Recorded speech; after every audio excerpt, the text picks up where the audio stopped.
never made it, but I know what it takes. I'm motivated by a mix of emotion. Hey guys! I'm back! Sa panahon ngayon, marami na ang plantita. Saan galing ang word na plantita? Ito ay short word ng plant ni Tita.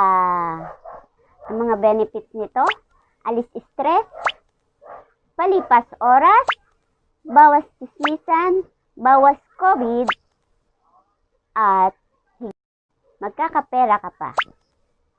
Paano naman kumita sa plant ni Tita? Ito ang mga tips ko para sa inyo.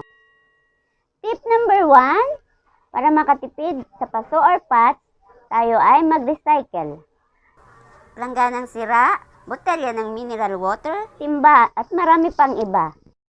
Tip number 2, ang kailangang itanim ay yung mga halaman na matatagal ang buhay, umulan man o umaraw. Tip number 3, flowering plants.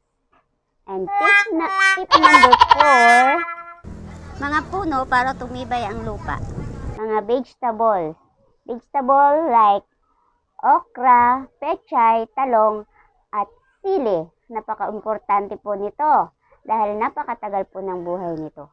O diga, may vegetable ka na, may pera ka pa. OFW, viewers, subscribers, at sa ngayon lang ako napanood. I'm PowerAnthonette. Subscribe na, like, and comment. Na rin yung bell. Para updated ka sa bagong videos na i-upload ko. Maraming salamat!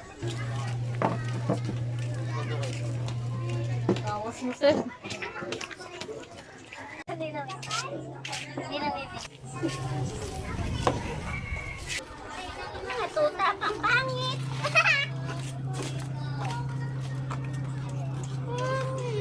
Mga tuta! Ping, ping, ping, ping, ping! Kaya manggulap! Alis kayo dyan! Oh my kids! Butasan, lagyan ng butas para paglagay ng lupa at diniligan ninyo yung laman na inilagay ninyo ay mabubuhay sa tubig, hindi sa nalulunod. A few moments later. Dami na tayo ng tanim. Lagot ka ko dito na eh! Okay, sa akin yung barangay, sinoto ka. Yan, sinoto ka. Nabili. Continue. Gigigil ako.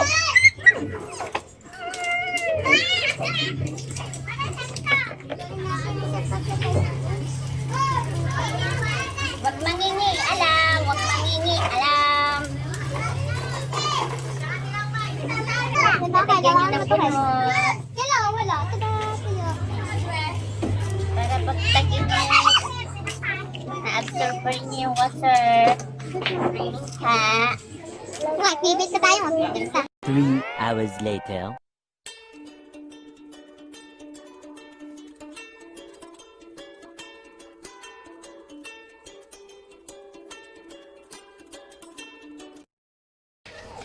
This is my place. Thank you for watching. I love you all.